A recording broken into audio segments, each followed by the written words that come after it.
Sweet ಮಾರ್ಟ್‌ಗೆ ಹೋಗಿ ಒಂದು single piece ರಸಮಲೈನ ತಗೊಳಕ್ ಹೋದ್ರೆ 70-80 ರೂಪಾಯಿ ಹೇಳ್ತಾರೆ.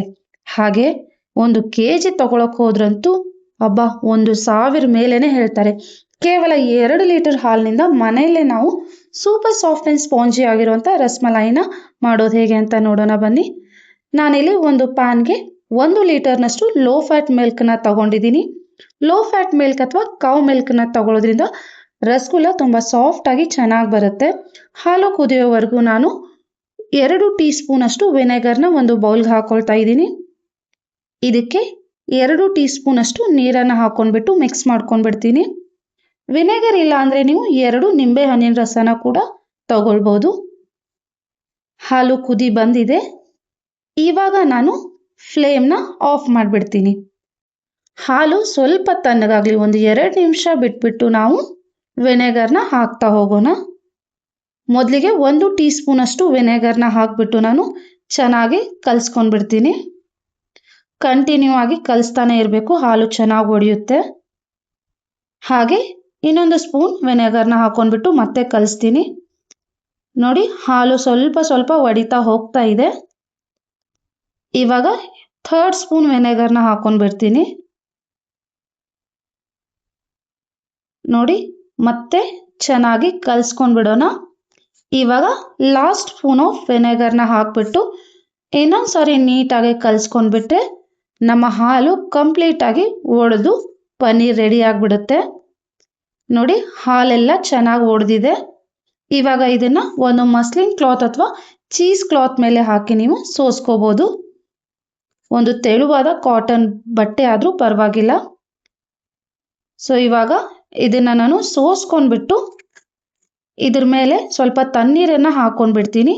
ಹುಳಿ ಅಂಶ ಇದ್ದರೆ ಎಲ್ಲ ಹೊರಟೋಗ್ಬಿಡುತ್ತೆ. ವಿನೆಗರ್ ಅಥವಾ ನಿಂಬೆ ಹಣ್ಣನ್ನು ಹಾಕೊಳ್ಳೋದ್ರಿಂದ ಸ್ವಲ್ಪ ಹುಳಿ ಅಂಶ ಬರುತ್ತಲ್ಲ, ಹಾಗಾಗಿ ಈ ರೀತಿ ನೀರನ್ನು ಹಾಕಿ ಕ್ಲೀನ್ ಮಾಡ್ಕೊಂಡ್ಬಿಟ್ರೆ ಹುಳಿ ಅಂಶ ಎಲ್ಲ ಹೋಗ್ಬಿಡುತ್ತೆ. ಇವಾಗ ಈ ರೀತಿ ಬಟ್ಟೆನ ಸ್ಕ್ವೀಸ್ ಮಾಡ್ತಾ ಇದರಲ್ಲಿರೋ ನೀರನ್ನೆಲ್ಲ ತೆಕ್ಕೊಂಡ್ಬಿಡೋಣ. ಫುಲ್ ಡ್ರೈ ಆಗಬಾರ್ದು. ನೋಡಿ, ಈ ರೀತಿ ಟಪ ಟಪ ಅಂತ ನೀರು ಬೀಳ್ತಾ ಇದ್ರೆ ಸಾಕು, ಸ್ವಲ್ಪ ಮಾಯ್ಸ್ಟ್ ಇದ್ರೆ ಸಾಕು. ಇವಾಗ ಇದನ್ನು ಸೈಡಕ್ಕೆ ಎತ್ತಿಟ್ಬಿಟ್ಟು ರಬಡಿಗೆ ರೆಡಿ ಮಾಡ್ಕೊಂಡ್ಬಿಡೋಣ. ರಬಡಿ ಮಾಡೋಕ್ಕೆ ನಾನಿಲ್ಲಿ 1 ಲೀಟರ್ನಷ್ಟು ಹಾಲನ್ನು ಒಂದು ಬಾಣಲಿಗೆ ಹಾಕೊಳ್ತಾ ಇದ್ದೀನಿ. ಫುಲ್ ಫ್ಯಾಟ್ ಮಿಲ್ಕ್ ಅಥವಾ ಯಾವುದೇ ಮಿಲ್ಕ್ ಕೂಡ ರಬಡಿ ಮಾಡೋಕ್ಕೆ ಪರವಾಗಿಲ್ಲ. ಫುಲ್ ಫ್ಯಾಟ್ ಮಿಲ್ಕನ್ನು ಯೂಸ್ ಮಾಡೋದ್ರಿಂದ ಸ್ವಲ್ಪ ಥಿಕ್ನೆಸ್ ಚೆನ್ನಾಗಿ ಬರುತ್ತೆ ರಬಡಿದು. ಕೇಸರನ್ನ ಹಾಕೊಂಡ್ಬಿಡ್ತೀನಿ. ಹಾಲು ಚೆನ್ನಾಗಿ ಕುದಿ ಬಂದಿದೆ. ನಮ್ಮೆಲ್ರಿಗೂ ಗೊತ್ತು ಕೇಸರನ್ನ ಹಾಕೊಳ್ಳೋದ್ರಿಂದ ಕಲರ್ ತುಂಬ ಚೆನ್ನಾಗಿ ಬರುತ್ತೆ ಅಂತ. ನಾನಿಲ್ಲಿ ಯಾವುದೇ ಆರ್ಟಿಫಿಷಿಯಲ್ ಕಲರ್ನ ಯೂಸ್ ಮಾಡ್ತಾ ಇಲ್ಲ. ಹಾಗೆ 1 ಟೀ ಸ್ಪೂನ್ ಅಷ್ಟು ಏಲಕ್ಕಿ ಪುಡಿನ ಹಾಕೊಂಡ್ಬಿಡ್ತೀನಿ. ಹಾಗೆ ಕಟ್ ಮಾಡಿ ಇಟ್ಕೊಂಡಿರುವಂಥ ಡ್ರೈ ಫ್ರೂಟ್ಸ್ನ ಹಾಕೊಂಡ್ಬಿಡ್ತೀನಿ, ಬಾದಾಮ್ ಮತ್ತು ಪಿಸ್ತಾ. ನಾನಿಲ್ಲಿ ಯಾವುದೇ ರೀತಿಯಾದ ಫುಡ್ ಕಲರ್ನ ಯೂಸ್ ಮಾಡದೇ ಇರೋದ್ರಿಂದ ಒಂದು ಚಿಟಿಕೆ ಅಷ್ಟು ಅರಿಶಿನ ಹಾಕೊಂಡ್ಬಿಡ್ತೀನಿ. ಕಲರ್ ತುಂಬ ಚೆನ್ನಾಗಿ ಬರುತ್ತೆ. ಹಾಲು ಕುದೀತಾ ಕುದೀತಾ ಅದರ ಅರ್ಧದಷ್ಟು ಆಗ್ತಾ ಬರ್ತಾ ಇದೆ. ರಬಡಿ ತುಂಬ ಗಟ್ಟಿ ಆಗೋದು ಬೇಡ, ಸ್ವಲ್ಪ ತೆಳುವಾಗಿದ್ರೆ ರಸಗುಲ್ಲ ಅದನ್ನು ಅಬ್ಸಾರ್ಬ್ ಮಾಡ್ಕೊಳ್ಳೋಕ್ಕೆ ಈಸಿ ಆಗುತ್ತೆ. ಇವಾಗ ನಾನು ಇದಕ್ಕೆ 5 ಟೇಬಲ್ ಸ್ಪೂನ್ ಅಷ್ಟು ಸಕ್ಕರೆನ ಹಾಕೊಳ್ತಾ ಇದ್ದೀನಿ. ಸಕ್ಕರೆ ಎಲ್ಲ ಕರಗೋವರೆಗೂ ಇದನ್ನು ಚೆನ್ನಾಗಿ ಕುದಿಸ್ಕೊಂಡ್ಬಿಡೋಣ. ನೋಡಿ, ಈ ರೀತಿ ತೆಳುವಾದ ಕನ್ಸಿಸ್ಟೆನ್ಸಿ ಇದ್ದರೆ ರಸಗುಲ್ಲ ರಬಡಿನ ಬೇಗ ಅಬ್ಸಾರ್ಬ್ ಮಾಡ್ಕೊಂಡ್ಬಿಡುತ್ತೆ. ರಬಡಿ ರೆಡಿ ಆಗಿದೆ. ಇವಾಗ ನಾವು ಕಟ್ಟಿಟ್ಟಿರುವಂತಹ ಪನ್ನೀರನ್ನು ತಗೊಂಡ್ಬಿಡೋಣ. ಚೆನ್ನಾಗಿ ಇದನ್ನು ನಾದ್ಕೊಳ್ಬೇಕು. ನೋಡಿ, ಸ್ವಲ್ಪ ಮಾಯ್ಸ್ಟ್ ಇದೆ, ಸೊ ನಮಗೆ ಇದನ್ನು ಸ್ಮ್ಯಾಶ್ ಮಾಡೋಕ್ಕೆ ಈಸಿ ಆಗುತ್ತೆ. ಅಂಗೈಯಿಂದ ಇದನ್ನು ನಾವು ಸ್ಮ್ಯಾಶ್ ಮಾಡ್ತಾ ಹೋಗಬೇಕು. ಸಾಫ್ಟ್ ಆ್ಯಂಡ್ ಸ್ಮೂತ್ ಆಗೋವರೆಗೂ ಇದನ್ನು ಸಾಫ್ಟ್ ಮಾಡಲೇಬೇಕು. ಇಲ್ಲ ಅಂದರೆ ರಸಗುಲ್ಲ ಸೈಡ್ಸ್ ಎಲ್ಲ ಕ್ರ್ಯಾಕ್ಸ್ ಬಂದ್ಬಿಡುತ್ತೆ. ಸೊ ನೀಟಾಗಿ ಇದನ್ನು ನಾದ್ಕೊಂಡ್ಬಿಡ್ತೀನಿ.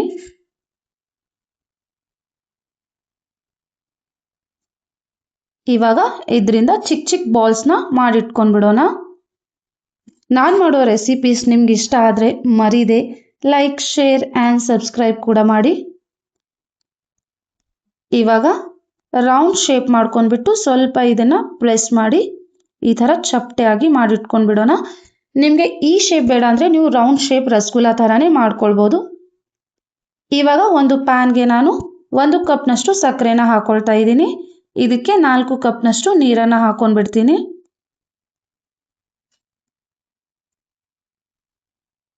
ಸಕ್ಕರೆ ಎಲ್ಲ ಕರಗಿ ನೀರು ಚೆನ್ನಾಗಿ ಕುದಿ ಬರಬೇಕು. ಸಕ್ಕರೆ ಎಲ್ಲ ಕರಗಿದೆ, ನೀರು ಪಳಪಳ ಅಂತ ಚೆನ್ನಾಗಿ ಕುದಿ ಬಂದಮೇಲೆ ನಾವು ಇದರಲ್ಲಿ ಮಾಡಿಟ್ಟಿರುವಂಥ ರಸಗುಲ್ಲನ ಹಾಕ್ಕೊಳ್ಬೇಕು. ಸೊ ನೀರೆಲ್ಲ ಚೆನ್ನಾಗಿ ಕುದಿ ಬಂದಿತ್ತು, ಹಾಗಾಗಿ 1 ಬೈ 1 ರಸಗುಲ್ಲನ ಹಾಕ್ತಾ ಹೋಗ್ತಾ ಇದ್ದೀನಿ. ಫ್ಲೇಮ್ ಒಂಚೂರು ಕಡಿಮೆ ಮಾಡೋಕ್ಕೆ ಹೋದರೆ ಒಂದೊಂದ್ಸರಿ ಫುಲ್ ಕಡಿಮೆ ಆಗಿಬಿಡುತ್ತೆ. ಹಾಗಾಗಿ ನಾನು ಹೈ ಫ್ಲೇಮಲ್ಲೇ ಇಟ್ಕೊಂಡು 10 ನಿಮಿಷ ಇದನ್ನು ಬೇಯಿಸ್ಕೊಂಡ್ಬಿಡ್ತೀನಿ. ನೋಡಿ ಸೈಜ್ ಎಲ್ಲ ದೊಡ್ಡದಾಗ್ಬಿಟ್ಟಿದೆ. ತುಂಬ ಫ್ಲಫಿಯಾಗಿ ಸೂಪರ್ ಆಗಿರುವಂಥ ರಸಮಲಾಯಿ ರೆಡಿ ಆಗಿದೆ. ಇದನ್ನು ನಾನು ಈ ರೀತಿ ಐಸ್ ವಾಟರ್ನಲ್ಲಿ ಹಾಕ್ಬಿಡ್ತೀನಿ. ಐಸ್ ವಾಟರ್ನಲ್ಲಿ ಏನಕ್ಕೆ ಹಾಕಬೇಕು ಅಂದರೆ ಒಂದೊಂದು ಸಾರಿ ರಸಮಲಾಯಿ ಸೈಜ್ ಚಿಕ್ಕದಾಗ್ಬಿಡುತ್ತೆ. ಹಾಗೆ ಬಿಸಿನೀರಿಂದ ತೆಗೆದಿಟ್ಬಿಟ್ರೆ ಈ ರೀತಿ ಚಿಲ್ ವಾಟರಲ್ಲಿ ಹಾಕೊಳ್ಳೋದ್ರಿಂದ ಅದರ ಶೇಪ್ ಹಾಗೆ ಇರುತ್ತೆ, ಹಾಗೆ ಸೈಜ್ ಕೂಡ ಕಡಿಮೆ ಆಗಲ್ಲ. ರಬಡಿನ ನಾವು ಆಲ್ರೆಡಿ ರೆಡಿ ಮಾಡಿ ಇಟ್ಕೊಂಡಿದ್ವಿ. ಇವಾಗ ರಸಮಲಾಯಿನ ಒಂದೊಂದಾಗಿ ತೆಗೆದುಬಿಟ್ಟು ಈ ರೀತಿ ಸ್ವಲ್ಪ ಕೈಯಿಂದ ನಿಧಾನವಾಗಿ ಪ್ರೆಸ್ ಮಾಡಿ ನೀರನ್ನು ತೆಗೆದುಬಿಟ್ಟು ರಬಡಿ ಇರೋ ಟ್ರೇ ಒಳಗಡೆ ಹಾಕೊಂಡ್ಬಿಡ್ತೀನಿ. ಈ ರೀತಿ ನಿಧಾನವಾಗಿ ಪ್ರೆಸ್ ಮಾಡಿ ನೀರನ್ನು ತೆಗೆದು ರಬಡಿ ಒಳಗಡೆ ಹಾಕೊಂಡ್ಬಿಡೋಣ. ತುಂಬ ಸಾಫ್ಟ್ ಆಗಿರುವಂಥ ಪರ್ಫೆಕ್ಟ್ ಆಗಿರುವಂಥ ರಸಮಲಾಯಿ ರೆಡಿ ಆಗಿದೆ. ಬಟ್ ರಸಗುಲ್ಲ ರಬಡಿನ ಚೆನ್ನಾಗಿ ಅಬ್ಸಾರ್ಬ್ ಮಾಡ್ಕೊಳ್ಬೇಕು ಅಂದರೆ 4 ರಿಂದ 5 ಗಂಟೆ ನೀವು ಇದನ್ನು ಸೆಟ್ ಆಗಕ್ಕೆ ಇಡಬೇಕು. ನಾನು ಇದನ್ನು ಫ್ರಿಜ್ಜಲ್ಲಿ ಸೆಟ್ ಆಗಕ್ಕೆ ಇಟ್ಟಿದ್ದೆ. 5 ಗಂಟೆ ಆಗಿದೆ. ಇವಾಗ ನಾನು ಇದ್ರ ಮೇಲೆ ಸ್ವಲ್ಪ ರೋಸ್ ಪೆಟಲ್ಸ್ ಮತ್ತು ಪಿಸ್ತಾನ ಹಾಕೊಂಡ್ಬಿಟ್ಟು ಗಾರ್ನಿಷ್ ಮಾಡ್ಕೊಂಡಿದ್ದೀನಿ. ಫೈನಲಿ ಸೂಪರ್ ಸಾಫ್ಟ್ ಆಗಿರುವಂಥ ಸ್ಪಾಂಜಿ ಆಗಿರುವಂಥ ರಸಮಲಾಯಿ ರೆಡಿ ಆಗಿದೆ.